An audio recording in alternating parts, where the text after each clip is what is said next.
Make sure everything's kind of behind me. So my green screen, I probably should put my green screen behind. It'd probably be a little bit easier. I don't know if it does the green screen on this app or not. Maybe it does, maybe it doesn't. I don't know. There we go. Maybe it'll be a little bit better than that. Okay, there we go. Anyways, it's nice to see you guys. We have some disturbing news this afternoon. We are, oh, shoot. We are learning that Jake went to court this morning, and so did Rebecca. If you guys don't know this, in May, Emmanuel Haro was reported missing. Let me just give you guys a back history for those that are new to this channel. Hey, Don, it's nice to see you. Emmanuel Haro, Groovy Gal. Oh, hey, Groovy Gal. It's nice to see you as well. Emmanuel Haro was reported abducted. So it was a Saturday or a Sunday. I can't remember what day it was. It was a weekend. And they were out at these football fields in Yucaipa. She went to the Big Five, which is a sporting goods store.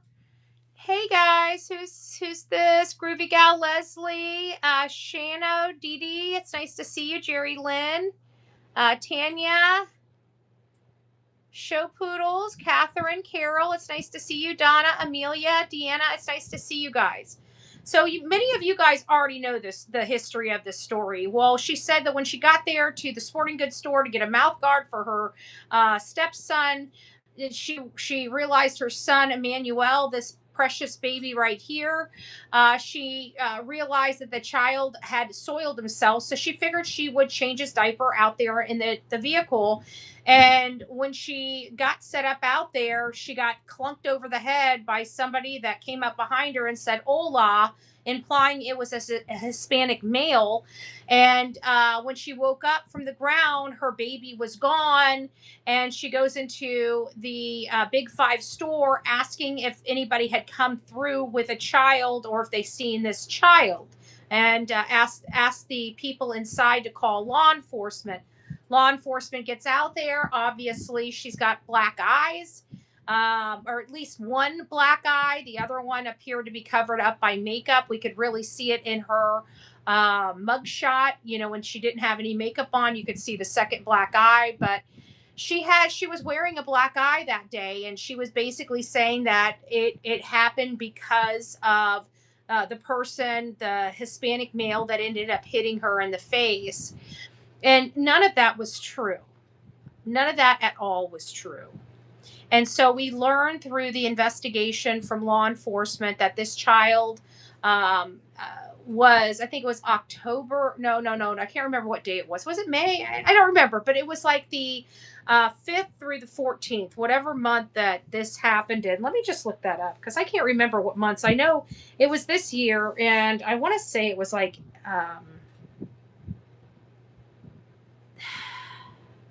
May? Seems really recent. It seems more recent than May.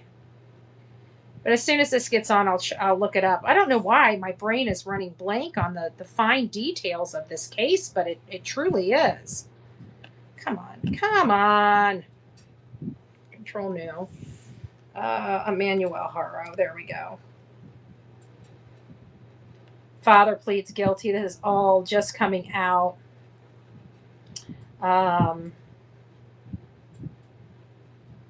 August. There it goes. Okay, that makes better sense. So August 5th through August 14th. No, May 2nd is, I was thinking May, and I know why. Is because May 2nd is when Lily and Jack were disappearing. So I was crossing two of them, but it was August. I knew it seemed like it was really recent. So just August, we found out about this case. We heard about this child, but people in my own chat said there's something about that black eye. They immediately knew that black eye was old. And if the black eye was old, obviously she was lying about the story. And that's what she was implying. Well, again, we had the press conference, Mike Hestron, Chad Bianco, and then the other guy from Riverside, or no, Chad Bianco is Riverside. They had two counties because their house is in one county and Yucaipa's in another county. And they found out that the case really is in Riverside versus the other side, and I can't remember what the other. But anyways, there was two sheriffs at this press conference. One kind of gave us the overall, and then Chad Bianco is the one that took over the case. And Chad Bianco, he kind of attacked social media along with Mike Hestron as they were, condemning the judge on the prior case that gave Jake a sweetheart deal because he had a 10-week-old daughter. Oh, Bella Rose, thank you so much. I appreciate that. He had a 10-week-old daughter that he did the same thing to, and she almost lost her life, but she's now in a vegetable state type stage right now after that. And now she's 8 years old. They didn't expect her to survive. But his ex-wife, Vanessa, I think it was Vanessa. I think it's Vanessa. It's not Veronica. It's Vanessa. His ex-wife, Vanessa, I believe that was her name. I can't remember. I'm sorry. I may have the names wrong. Ended up, it was her cousin that took both of their children. They renamed both of the children, but the daughter is in a vegetable type state. She's only using 3% of her brain. And this judge gave him basically time served where he could do work release. He was out in 6 months. Like, he destroyed this young girl's life and got to walk on it. And he was able to do this because they didn't throw him in jail where they should have. I mean, he incapacitated a whole entire child. He has not every single child he has been a father to. He has abused. He's not a child abuser. He's a baby abuser. There are different type of abusers out there. And this is something severe because these babies are helpless and they can't tell anybody what they're going through. And he has done this to every single child. Well, anyways, Mike Hestron and Chad Bianco, Mr. and Mr. Tough on Crime. We're not going to plead deals. Shame on that judge. We'll never, Remember, Tough on Crime. Shame on you, social media. Shame on you for being involved, all this, that, and the other. And then boom, we're not going to plead deal. We're not going to let them plead down. We're not going to plea him out. We are going to take this to trial.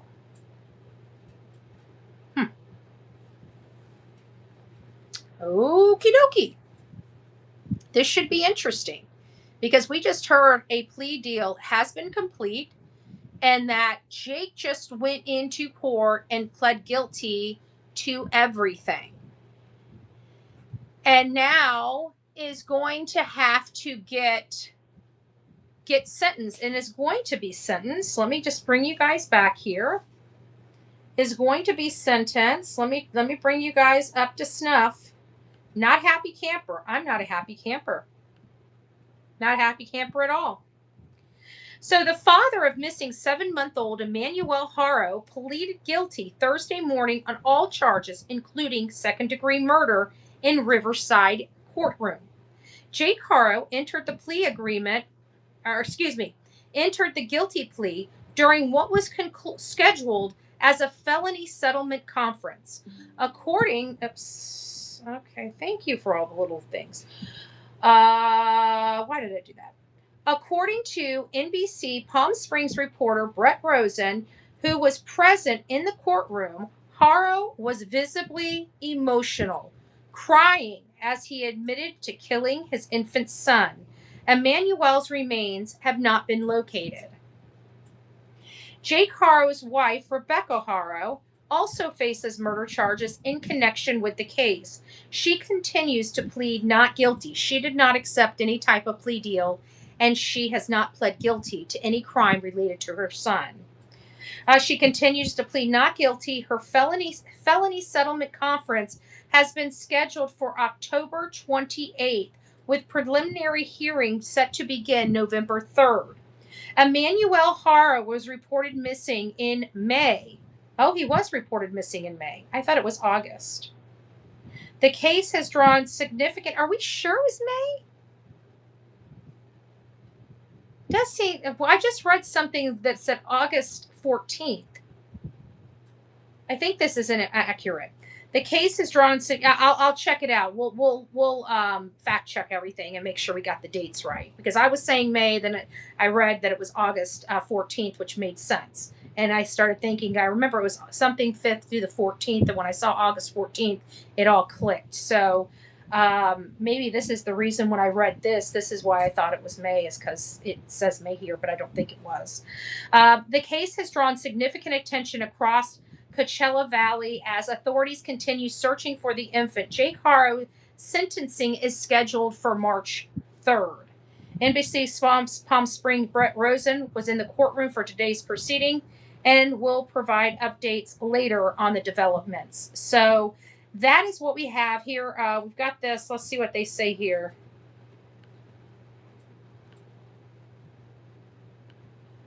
Emmanuel Haro, that sentencing will. Okay. We are following some breaking news this morning. We heard from our Brett Rosen at the top of the hour outside of the Riverside Hall of Justice. That's where the hearing for Jake and Rebecca Haro was happening. Well, it just finished. Brett joins us live now with the very latest. Brett, I hear there is an update in this ongoing trial. That would be the best way to hold it. Olivia, here outside the Hall of Justice in Riverside, where, like you said, it was supposed to be a felony settlement conference. That's where you go for the logistics and dates for both Jake and Rebecca Haro. But coming into it, it was interesting. I could hear Jake crying, tears running down his face, and when they went to him, he pled guilty to all charges. That's including second-degree murder of a 7-month-old baby, Emmanuel Haro. Now, a part of that too, Rebecca Haro is still pleading not guilty to all accounts. Her felony settlement conference got pushed to October 28th. Those preliminary hearings will be held on November 3rd. Now, it was very emotional in the courtroom as the judge was talking about all the different cases that Jake Haro was pleading guilty to. Here with me, I have Davina. She has been following the case. I've seen her at all the hearings thus far. Can you just talk to me? It was an emotional day in court. I even saw you. You're a little bit tearful. Can you just talk to me about the emotions of Jake pleading guilty of murdering his own son? Yes, of course. So we were all very emotional. So we all include ourselves as Emmanuel's warriors. As you see, we have our shirts on representing. It was very an emotional thing. We see from the beginning the lawyers, having their hand on his shoulder. We knew something was up. We just knew hey, something's up today. And it was just very emotional. As soon as they said that he has a change of plea and he's pleading guilty now, and he, confessed to what he confessed to, everyone's crying the whole time, just crying, tears. And I was just like, gosh, didn't expect it. Thank you. Well, again, it was an emotional day here at the Hall of Justice in Riverside. Again, Rebecca pleading not guilty. Felony settlement conference will be on October 28th. Preliminaries would start on November 3rd. Sentencing for Jake Haro and him pleading. So it sounds like they're going to have the preliminary hearing on November 3rd for her while he's getting sentenced also on November 3rd. I think this is going to help her case. If people are wondering why he did this, I think we all know who the abuser is. I don't think there's any dispute on who the actual abuser is. And I think the gig's up for him. I think he realizes the gig's up for him. And I think he's trying to make this a lot less worse on Rebecca, because let's face it, Rebecca, we don't like Rebecca because she stood by and chose to stand by her man, knowing that he did what he did to her son, knowing how abusive he is and how much she has to walk on eggshells around him because she was an abused woman. There's no ifs, ands, or buts about it. It seems like historically her history is she's been the abused woman for a significant amount of time. Where's the baby, Jake? That's it. And that's what I was going to say. If you're going to plead guilty, I think that they should force him to tell where the baby is. If Rebecca had nothing to do with the homicide or the disposal, then that's going to be fleshed out in her hearing and her court action. So if he's going to plead guilty, he should be required to state what he did with the child, to corroborate the guilty plea, to allocute, so to speak. And I think anything less than that is improper, yet again, for the court systems. I'm really having a hard time with this area, this California area, this very liberal area, even though Chad Bianco is supposed to be this red sheriff, whatever. I personally don't like him. He seems slimy and snaky to me. Just my personal observation. Maybe people like him. They're obviously voting him in as the sheriff. But me personally, not my cup of tea. Okay? Not my cup of tea for a variety of reasons. And a lot of people laugh at me because some of my reasons are ridiculous. Okay? For him, it's his height. Coming from a short girl, okay? His height is a problem. Height in men in powerful positions, I'm sorry, just don't really go well.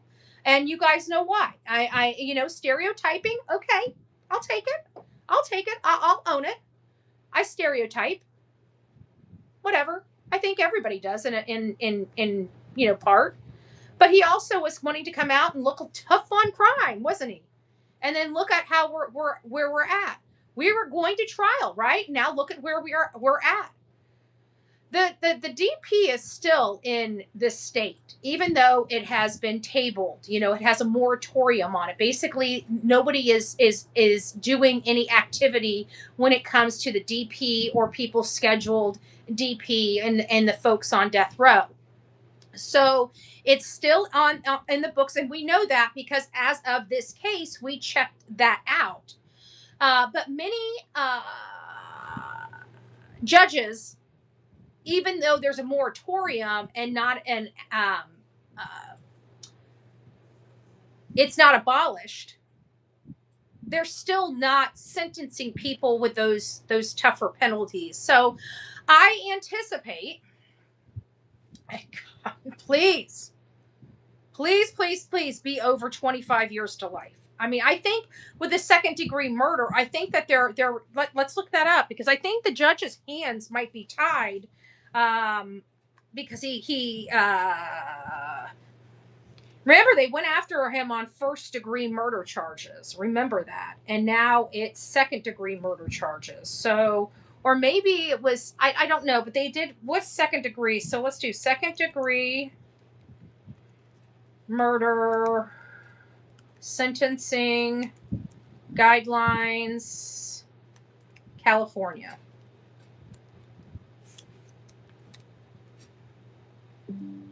$15 years to life. 15 years. Second degree murder, 15 years. God, great. It just doesn't seem like enough.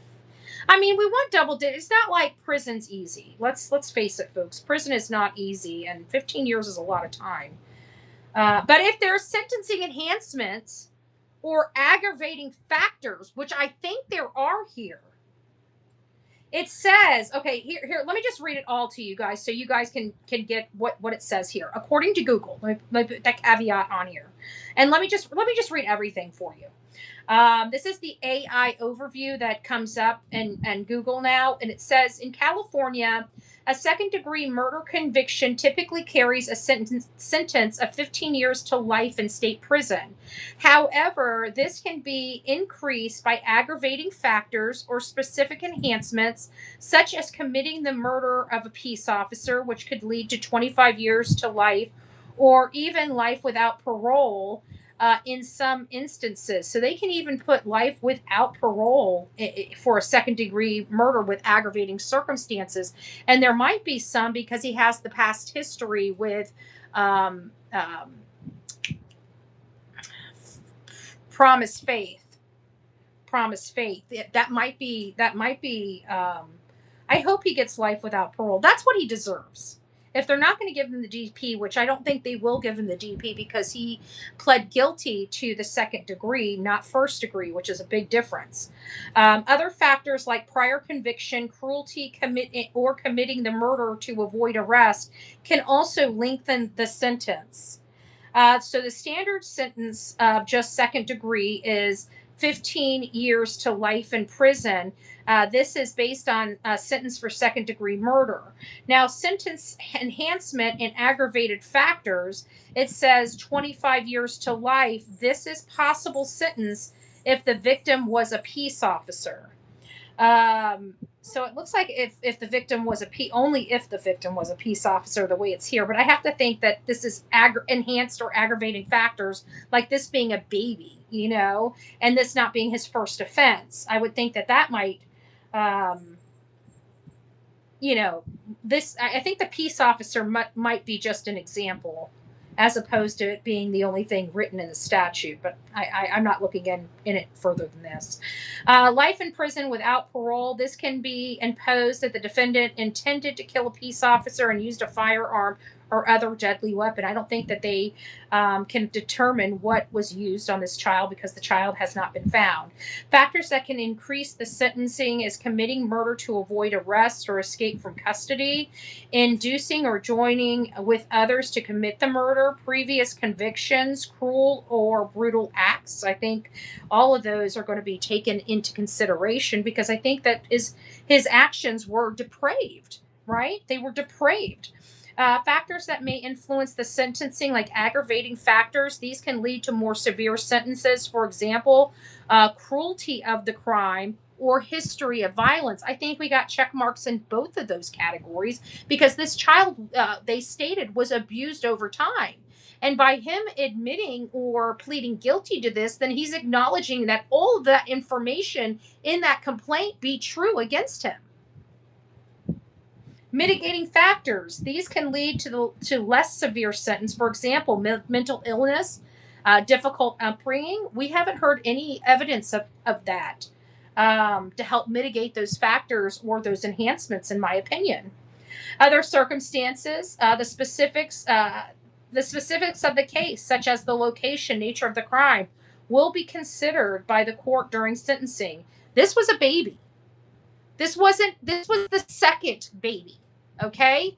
Every single child that this man has had has been injured and or harmed in one way or another. I hope he never sees the light of day again. For the sake of children. Or force them to have a vasectomy. When are we going to get to the place in our society where we can force sterilize? At what, they prefer taking our guns away from us, but look at all these parents that shouldn't even have kids. I'm not joking. I'm barbaric.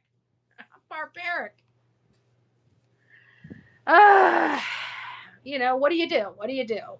You come up with these things, you pray to God that something happens, you never know. So that's where we're at. Let me go up here and start reading some comments. But that's rough for me. We were promised. It wasn't really that we were promised. Let's go back to this whole thing. Remember, Mike Hestron and Chad Bianco were up there, and they were being just slapped nasty to social media. Let's be real on what really happened here. They were being slapped nasty.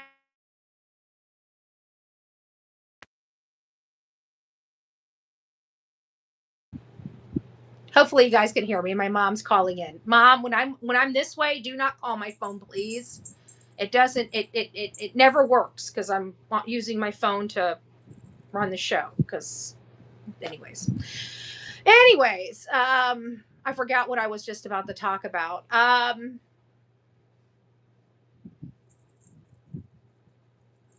But yeah. So Mike Hestron and Chad Bianco were there criticizing social media, right? Shame on social media, shame this, shame that, and then going to the courts and saying shame on the courts, shame on the courts, shame on the courts. And then what did we do? We went back and started looking at it. Or wait a minute, Mike Hestron, wasn't it your office that kept dragging out his bond hearing for his violation of probation? Like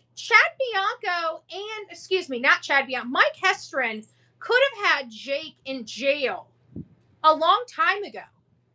Because even though he had a sweetheart deal for promised faith, he still violated probation over drugs and a firearm.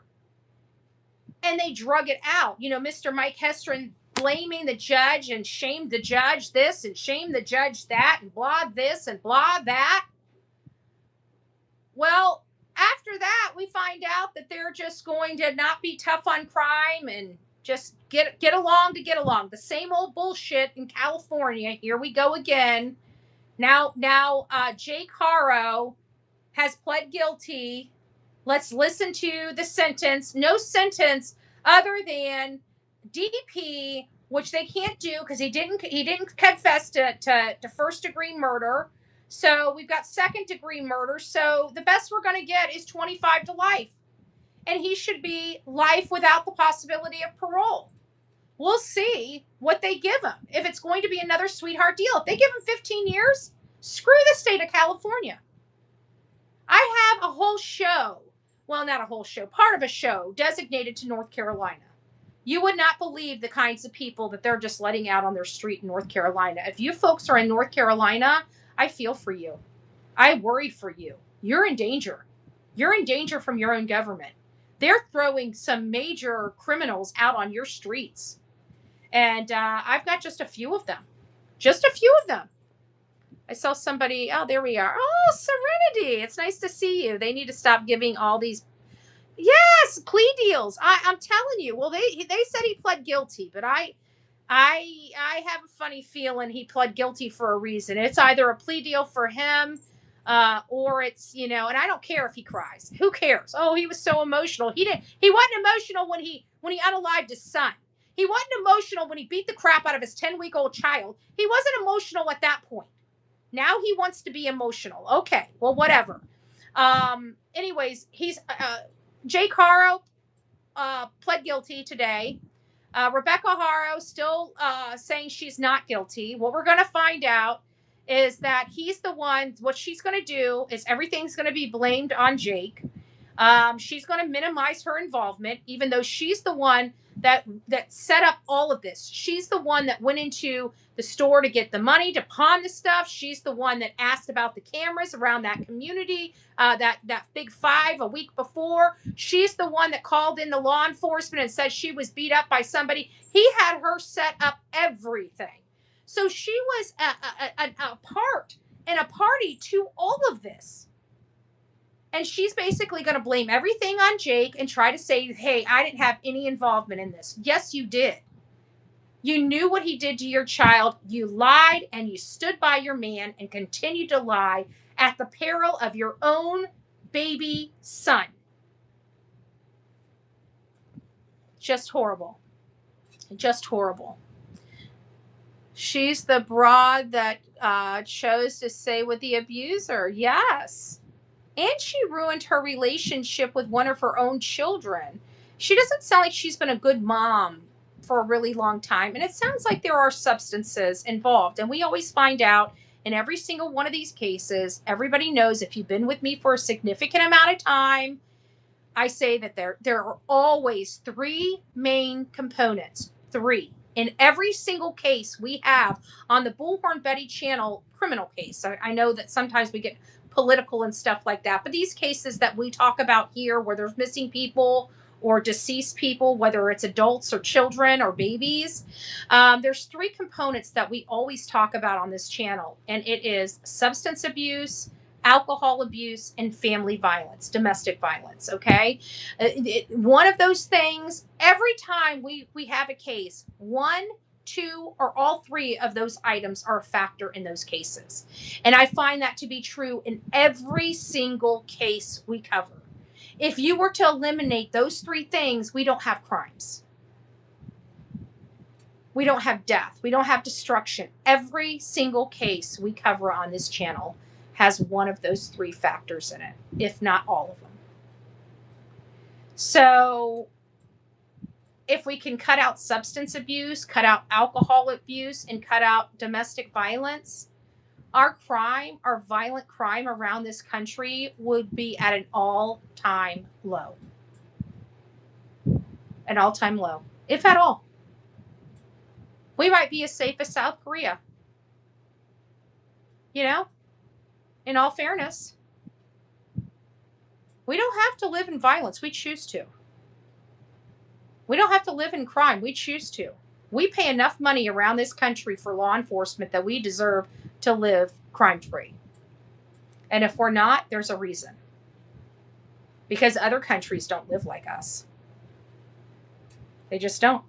So, anyways, guys, rock it out with your coffee beans out. I thought you guys would like to know that this, this AG, this Attorney General, and this tough on crime sheriff that wants to run for governor, all those promises they gave us about this case, well, shame on social media.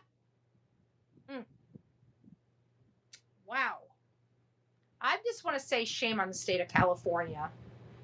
Shame on this corrupted system.